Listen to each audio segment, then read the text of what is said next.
Well, as all of us know, ministry can be a privilege and a joy, but it also can be really hard and discouraging. And so today on Practical Church Planting, we're going to share with you 6 tips for dealing with discouragement in ministry.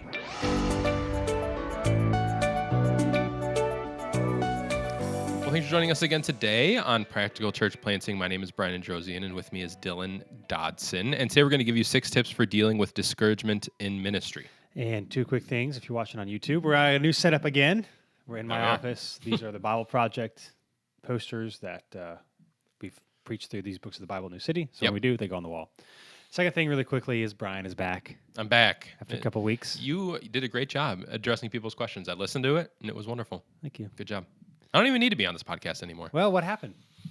We brought in a new foster daughter. So she's a newborn girl, so we took a little bit of time off for the family. And the whole family got COVID. And the whole family got COVID like the day she came home, which they've had a which was wonderful. Last couple of weeks. But we're back. We're back. Yeah. All right. 6 tips for dealing with ministry discouragement. It's a normal thing. You know, even if you're in our Facebook group, you see people post about it. It happens, and so it's not a matter of if; it's a matter of when. And so, how can you in ministry deal with these discouragements and keep going? You know, when they happen. So, a couple of things, a couple of tips to think through, and we'll talk about them. And hopefully, some of these are helpful. So, here's the first one. No major decisions on Monday. This is, Monday for, I don't know, I feel like it's different for different people. I don't know why it is, but it's like kind of the stereotypical, like, I don't know, pastors wake up and feel terrible for whatever reason. I personally, I would say I don't normally feel like terrible on Monday, but I would probably say, if I had to think about it, maybe 1 out of every 5 Mondays, I'm like, yeah, this sucks. But it's funny because even it could have been a great Sunday, and you're just like, are we doing anything that matters? And so that happens. And, Sunday can be emotional. You preach, you see people, or maybe it was discouraging because things didn't happen the way you wanted. There's less people coming, or, it's been like a bunch of weeks in a row that were discouraging. And so anyway, because it can be a difficult decision, and this is certainly not new to us. A lot of people say this, but no major decisions on Monday. It's always, you can think about stuff, but in starting a new initiative or whatever, I just wouldn't recommend deciding that fully on a Monday, particularly any decisions that require you to make while you're on your own, because, Mondays can be hard for various reasons for people in ministry. So no major decisions. This doesn't really maybe help you deal with your discouragement so much as just a reminder, because you can be discouraged on Mondays maybe more than other days of the week. Making emotional decisions might be not the wisest. Yeah, I think you're less likely to make a kind of a knee-jerk reaction or an emotional decision if you try and not make those decisions the day after what is in most cases the most taxing or intense day of the week for you, at least when it comes to ministry. And so it's not like the decisions or the thoughts that you have on Monday are always going to be wrong. You may have an idea of a decision and it actually might be the right decision, but giving it a day or two to kind of mull it over or live with it, I think will help you avoid those times where you're going to make those kind of knee-jerk or more emotional decisions that may not be the best call. Yes. So again, if you are discouraged, it's likely happens on Monday, or you're reminded of Monday. So just don't make any major decisions. Oftentimes, the next couple of days, you'll be like, why was I even thinking that? So, maybe not respond to that email or make that phone call or whatever. No major decisions on Monday. And I'd just say, too, like, if Mondays are, for whatever reason, harder for you, then maybe, like, not schedule meetings and that sort of thing, too, if it's just, if it's not wise. So it kind of depends on you. It depends on how difficult Mondays are for you or not. But regardless, even if Mondays seem to be fine, there's some that might be difficult, so recommend no major decisions on Monday. Here's a second tip that I have found helpful. And so I know when it comes to ministry, people take off different days. Like some people take off Mondays or Fridays or whatever. We don't take off Mondays. And personally, I just like it because I feel behind if I do. So I'd rather start stuff. And then I feel like it's a little bit more of a normal week. I mean, if you take off Friday-ish, it's still technically part of the week. But still, it still feels normal, or still feels more traditional in terms of what other people are doing, and so I feel like that works a little bit better. But here's the second one: work on Monday. That's the point. Work on Monday, and I think too, especially if it's more emotional, discouraging time, maybe do non-emotional things or tasks if you need to help take your mind off of how things are going. Because it's one thing to maybe be discouraged on Monday, and then it's supposed to be your day off, and you're sitting around and you're thinking about things, and it's like, it's not even restful. And so I don't know, it's if you can maybe distract yourself with things to do, that can be really helpful. So again, maybe not again if Mondays are hard for you, maybe not like really deep focus times, but administrative tasks, responding to emails, whatever the various things. I mean, if you listen to this podcast, you're not probably leading a large church, and so you have a lot of random things that you do, and so scheduling those for Monday can be really helpful. But working on Monday, I think, can help because Mondays can often be discouraging. So get your mind off it a little bit. Yeah, I think that's a good call.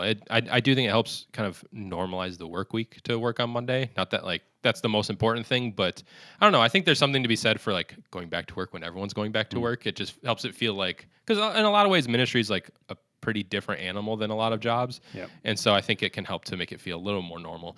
But also, yeah, if Sunday was a discouraging day or if Sunday was a great day, I think it just helps to kind of get back in routine the next day instead of taking that next day to kind of stew on it. Yeah. And even if that Sunday is really great, then it can be a Monday. Then taking that next day off can, I don't know, I think can help or can feel like you're losing a little momentum because you are excited about what just happened that day before. But especially if it was discouraging, then you can. It's pretty hard not to just stew in it and just sit in it if you're just taking that next day off. And that's obviously defeats the entire purpose of taking a day off if you're just sitting there and thinking about work the entire time or thinking about what went wrong. So I get that. I hear more and more people that take Mondays off, and maybe they can make a more solid argument for it than I can. But I think that I think Mondays is a good day to just get back in the swing of things after a Sunday. And like for me personally, Mondays are pretty full, which is really helpful. So like a typical Monday is I come in and I'll go over the sermon for this Sunday, reduce my notes, which takes maybe an hour 75 minutes, something like that, and then some sort of combination of recording this podcast. And we're doing our sermon message collab. We might do some like Bible in a Minute stuff. We typically meet and do a whole bunch of tasks. Yeah. And then I go to the gym. So like it's like a full day. And so even if it is kind of like a meh, it's like I've got stuff to do the whole time, which really helps. So and I think it's good to, as much as possible, and depending on if you're bivocational or not everyone can do this, but if you can have as close to a regular weekend as possible, I think it's good. So taking a Friday and Saturday off, even if it's like a partial Friday and then all of Saturday, I think it's better than taking like a Saturday, work a Sunday, than taking a Monday off. It just helps for like doing things with family and planning things and stuff like that. I think it's better to have a little bit more consecutive time off than to try and split it up. Yep. So second tip for dealing with discouragement ministry is working on Monday. Yep. Now you might be saying, well, I do work on Monday and I'm discouraged. But if you don't, try it. That might help.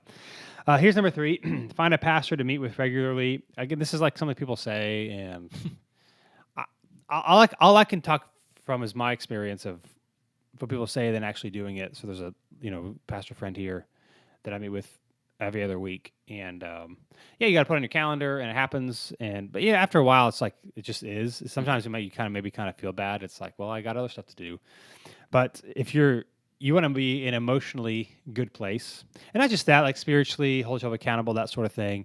But it's one of the best things that I've done personally in the last couple of years is have that regular, consistent meeting where we talk about life, but we also talk about someone who, like, people, they get it too, so you don't have to explain the discouragement, because we all know it's kind of hard. And we, in this podcast, advocate being, as open as you can be with some people in your church. Yeah. So they have friends, whatever. But there's just some things you can't say and to other people, or they don't get it, and it's not a slight against them. Just like I don't understand what it's like to work in other vocations. Sure, yeah. And so have someone who understands how to explain it, being able to talk through things with someone who doesn't know anybody at the church and nobody knows them, so like they're not, I don't know, not that you're gossiping anyway, but there's just like an anonymity there, and there's someone that's emotionally removed from what's going on that can speak to the issues that you're dealing with because they don't know the other people. They can just tell you like, well, here, have you thought about this? Yeah. So I've just found it's been really helpful. Again, I know the hard part is like trying to find somebody. My guess is, though, a lot of people in ministry don't do this sort of thing, or it's probably not as hard as you think. Now, if you're like a church plant or a small church and you're reaching out to large churches, well, that's probably not gonna work out. But if there's other smaller churches around your area or church planters around your area, they're probably a little more likely to do it. And so, or maybe if you go to like a pastor's gathering, something like that, somewhat regularly, once a month, if you have something like that near you, connecting with one of those. But I would just say it's been really helpful for me, and I would commend it. I know it's like this is the cliche thing, but it's made a big difference for me. Yeah, and I think that if you, I think for in a lot of cases, if you say it's hard to find someone, the reality is you probably haven't asked maybe asked at all or asked enough. Because I just think that this is something that a lot of people want, and it's not. And there's going to be people that say that don't respond. We talked about that a lot. Yeah. But also, there's going to be people that say no. Obviously, you can't. You know, if someone meets with somebody else, you don't necessarily have the capacity to meet with every pastor who asks. But there's going to be someone that is close to, whether in proximity or close to in the position that you're in or something, that's going to say yes. There just is. Like I don't think that there's anyone that can't find someone if you ask enough. Yeah. And that might mean looking outside of like your immediate people that you meet with all the time. So for me, I meet with a pastor once a month, and he lives in a completely different state. And so he's not like one of the guys who we see all the time. Not to say they would have said no, but we just kind of defaulted to doing this, and we've been talking for, I don't know, a year and change now.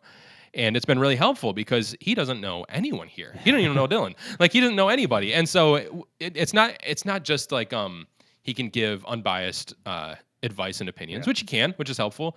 But also it's just I know that it's not that it ever turns into like a gossipy thing, but I know that it's not going to color his opinion of anybody here because he has no opinion of anybody here. Yeah. And he's probably never going to visit, you know, I mean, and that's just the reality. And the same thing, like when we talk about things that are going on in his church, I don't know anyone there. And so he can tell me about frustrations he's having or great things that are going on or whatever.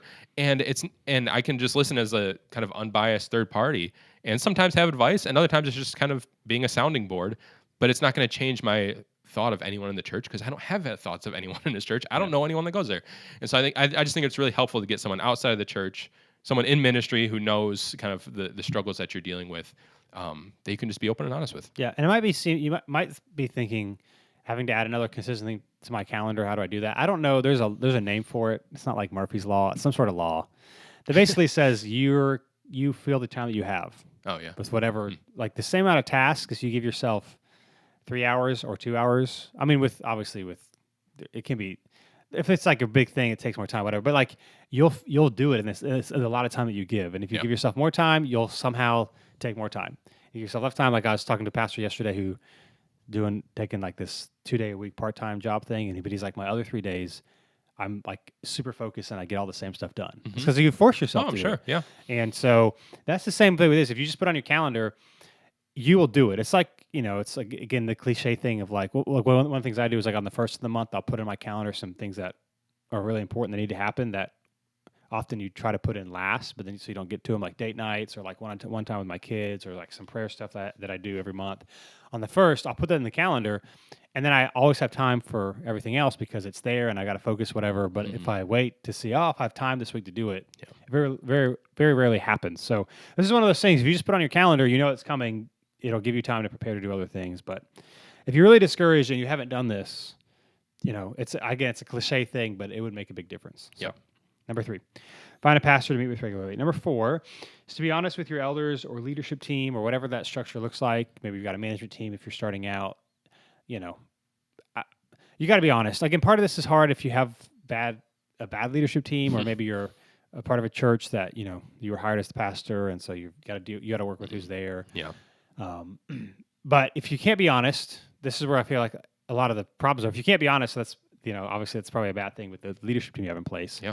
Which is, I know it's not as easy as just like changing the leadership team, so I get that.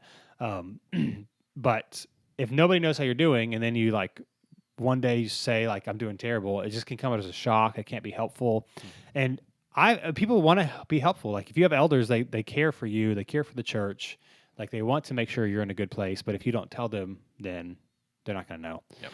And again, I just think it's really hard even if it's like a low level, if you've got like a low level tension or frustration or anxiety, but you just don't say anything for a long time, and then you like blow up or you finally tell them. It's different than if they've known this is a thing for a while and they can suggest things because they can't help if they don't know. Yep. So like one of the things we do once a month at one of our elder meetings is we talk about like how we're all personally doing and how we think the church is doing, and we talk about marriage, that sort of thing, just so like. If there's like a recurring thing each time, like there's something we talk about, or we could be proactive about it. And so I might encourage you to do that if you have a regular leading meetings with your elder team or leadership structure, whatever that is, to take the time that you might feel is not productive ministry time, because that helps you guys connect better, but also know if there's any problems. Yeah. And so like for us, we meet our elders, we meet twice a month, once over Zoom and once in person on an evening. The Zoom one's in the morning. And I've learned I used to think the ones in the evening were together longer. I've got to have a list. We've got to get through all these things. And now I realized I should only have a list of a couple of things, because we talk for a while, we see how each other's doing, and we pray. And it's not just about getting through the church stuff. It's about us connecting and enjoying one another. Yep. And so I would just encourage, even if it's a small thing and you don't think it's a big of a deal, I would always share it, because if it's a recurring thing, people might be able to help you in ways that they wouldn't if you didn't tell them, and then you're like bearing all this weight alone. And so be intentionally honest, even if it's not that big of a deal, because it might turn into a big deal later. And I think everyone would say that if you have a leadership team or elders or whatever, that you want them to be honest. Like if they're struggling with something and they're in a church or in their marriage or whatever, you want them to be able to tell you. But if you're never honest with them, you can't really expect people to be honest with you back. And so I think this is part of a leadership thing where, not that necessarily like you're above your elders or anything like that, but that if you're not kind of setting the pace of being honest and just pretending like everything's fine, even if it isn't, then you really can't get upset or frustrated when every conversation that you have, everyone's just like, everything's fine, because that's the pace that you're setting, and you're showing that it's not necessarily a safe or comfortable place to share things. And so if you're not obviously not that you're going to manufacture things. If things are fine, then that's great. But like if you're not being honest with your team, then you can't expect them to be honest with you. And then that kind of in large part like defeats the whole purpose. Like we're a smaller church. Most churches listening to this are probably smaller churches. If you have an elder team and you're meeting regularly, especially if you're meeting like twice a month, there's probably not enough. There's not so many like urgent things that you have to just talk business every second that you're meeting, like we could fill the time obviously with things that aren't personal, but we could also not, and the church would be just fine. And I assume that's the case with most. Maybe if you're in a certain season where like crisis is happening, different story. But for the majority of the time, you can sacrifice, so to speak, some of that time to talk about personal things, and oftentimes that's more important than the kind of more business things that you're going to be talking about. Because you're the leadership of the church, and if you're not healthy or if you can't be honest in the places that you're struggling, then it's going to be reflected in the entire church. And so prioritize that more than you prioritize talking budget and other things. Those things will happen, they'll fall into place, but make sure you're talking about things that are in the long run a little more important. Yeah. So again, I think if things are falling apart, it's like really easy to be like, I'm doing terrible. My experience, if things are not that bad, then it's just easy not to say anything. Yeah. And so I think having intentional rhythms of, hey, we're going to talk about how we're doing or how we're feeling about the church is helpful. And then you can also be encouraged, not like some like cheap advice of you should just try this to feel better. But I found if someone's discouraged, we can talk about stuff that's happening in the church and celebrate it. Whereas if you're in a discouraged place, it's really easy for you to like forget all that stuff and just focus on the thing that you're really discouraged about and not celebrate what God has done. And so just be honest. Find a way to be intentionally, proactively honest. Don't wait till things are really bad, because it will help you feel more encouraged if you have a place to talk to with people in your church. Yeah. So. Number 5 is to put vacations and time away on your calendar. I don't remember. So there's a lot of companies now, or there's many companies now that do like unlimited time off. Mm-hmm. And that's kind of what New City does as well. It's like you do your job, but you can take time off. But then I don't want to say it's Netflix. I don't remember who it was. I was reading a couple weeks ago about some company that does this, that are now paying that has a limited time off, realizing people aren't taking time off. So they're paying their employees if they take off a certain amount of days a year. Like there's a minimum amount of days that if you actually do that, you get a bonus. Because they found it's like nobody takes time off because they got to work. And even businesses, a lot of places that you have like 2 weeks or 3 weeks or 4 weeks or whatever. A lot of those people also like reserve their days till next year. Like they'll have like however many days they can carry over. People try to carry those over. Yep. And then you never take time off, and you're never fresh, and you're always working, and it's monotonous and that sort of thing. And so again, in ministry, you always feel like you can't. And so I would encourage you to just put stuff on your calendar. It's not like you have to.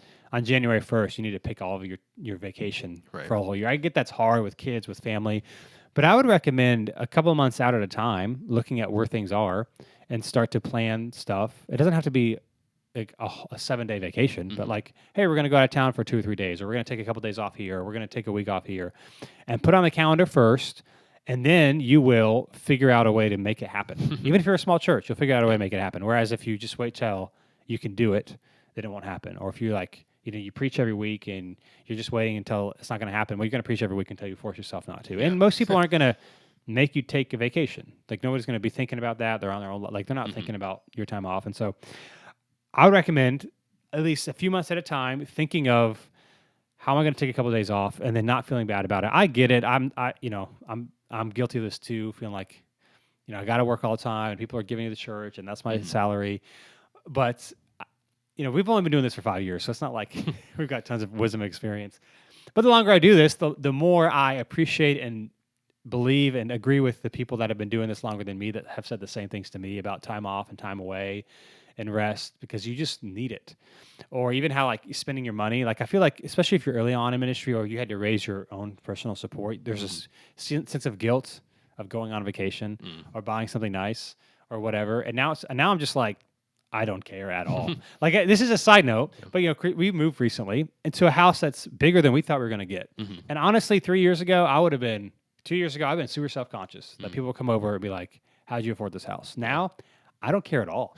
I don't care at all because we use it for ministry. It's good for our family. It's good for the church. Like it allows us to have a lot of space, have a lot of people over, and it's been really great actually. Because even at our old house, it's like you could have one family over that had kids. If you had more than one family over, it was chaotic and it was bad. Yeah. And so like I would feel really self-conscious, and now like I don't care. I don't care that we bought a house. I don't care if people make comments about it because I can stand for people with integrity and be like, hey, we're doing everything we can. We're trying to be generous. We're trying to be faithful.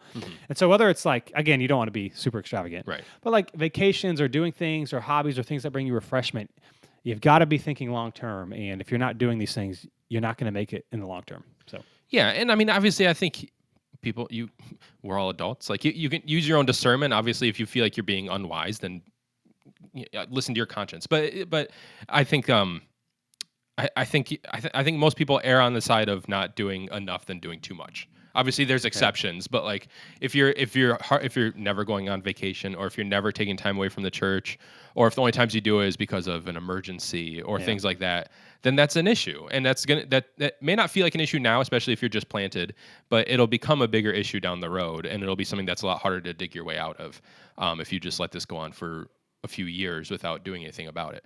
And so, and this is like, it's weird to give this advice because obviously it's like do something you want to do, and this shouldn't be like a difficult thing, but I get that it is sometimes, because obviously you wouldn't have planted a church if you didn't care about it and if you didn't want to be there.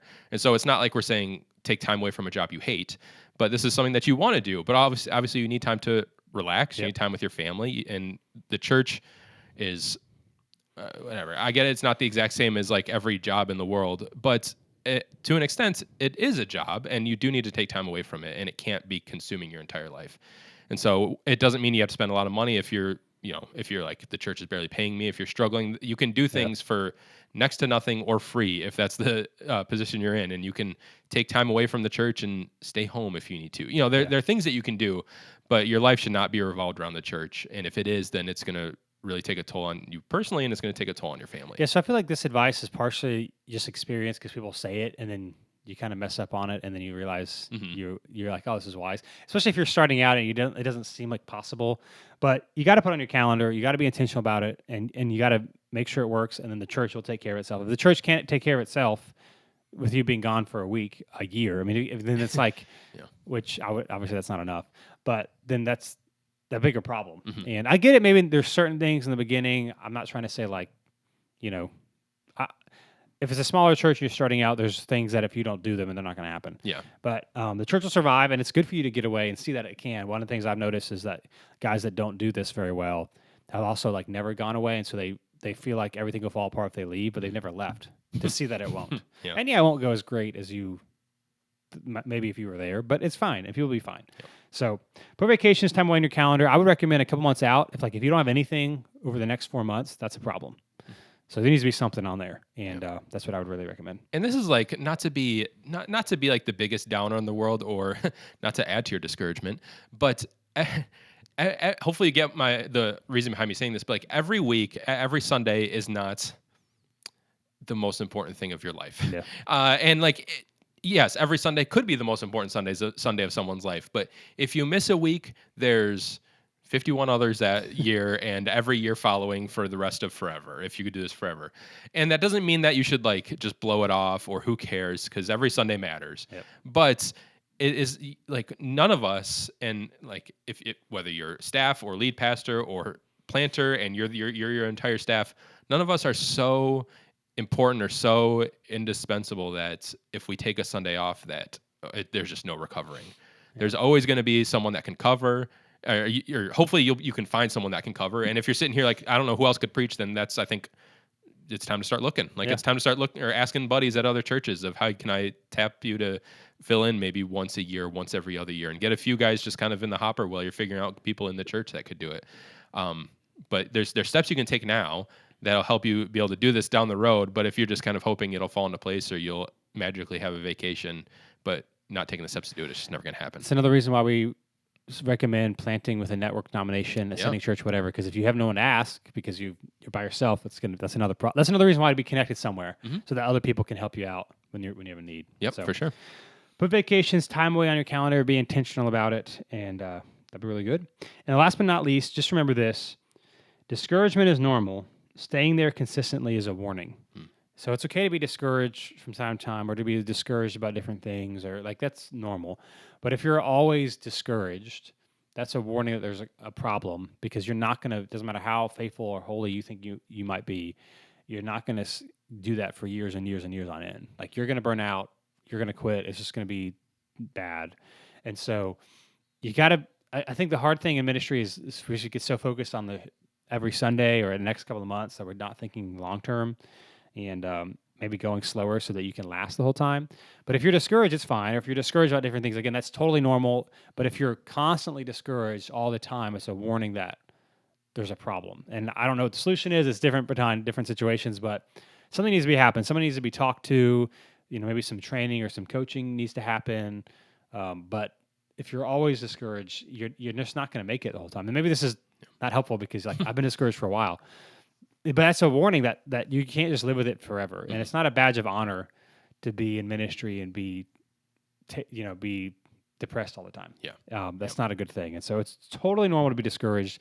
But if you're there all the time, I just want to let you know that that's not a normal thing. Maybe it seems like that because ministry can be hard, and we can gather around with other people in ministry and we can talk about how hard it is. And so you might just assume, well, it's always has to be hard. Or I've had many conversations with church planners talking about like you can enjoy ministry, and they're always like, "Oh, it's so good for you to hear," because everyone, I go to these things, everyone talks about how hard it is and how discouraged they are, and like, it's true, and I get why we do it because people understand, and so we can be honest and that sort of thing. But it does not need to be awful and discouraging and have nothing to look forward to. Yeah. If that is always the case, then that's a problem, and that's not a healthy place to be in ministry. Yeah, I think if you're in ministry for a long time or forever, like I think there's a lifelong of discouragements, but they're not permanent discouragements. Yeah. Like we deal with people, and people will always let you down, and you will also always let people down. So there's always gonna be a discouragement, but it doesn't need to be. But it's different if it's a permanent discouragement, or if it's something that you can't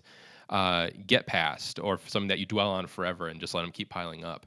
Obviously, there's no ministry pastor person who's just that everything's always going to be happy and wonderful, because obviously people are they should be coming to you with the things that are really heavy and hard. But if you're just living with that forever, then that's a different story. Then I think that's a really big warning sign. And I think this is one benefit that you can have to getting ministry experience before planting a church. And obviously we've talked to and know many people who have planted young, and it's gone fine. Obviously, we were younger when it planted, and I'd say it's gone well so far. But this is just a benefit to actually being in ministry for some time before planting, because you start to learn what some of those discouragements are. And obviously, as you're the lead pastor, the planter, some those discouragements are going to be different. But you can at least get a little more familiar with it. But if you just kind of go like the college, seminary, planting a church, and don't really have any or very much like real world experience, then some of those discouragements I think are going to hit you a lot harder than if you had kind of gotten used to them a little bit. Yeah. So it's normal. Staying there consistently is a warning, and so you got to be honest about that. Kind of figure out a solution. Ministry does not need to be miserable all the time. Yeah. You might say, well, the Old Testament prophets were miserable. Okay, but they also talked directly to God and did some stuff. Like we're not an Old Testament prophet trying to save the nation of Israel. there can be a lot to look forward to, and that's where we want to get to. So those are 6 tips for dealing with discouragement in ministry. Hope that was helpful. If you want some more tips, you always can go to practicalplanting.com. We've got a weekly quick newsletter we send out. Or if you're new to this, our Facebook group, you can just search Practical Church Planting Facebook group. People are always posting and asking questions. And so if you need some help and advice, check that out as well. Yep. And thanks for being with us. Brian, thanks for joining us again. Happy to be back. And we'll be with you next week on Practical Church Planting.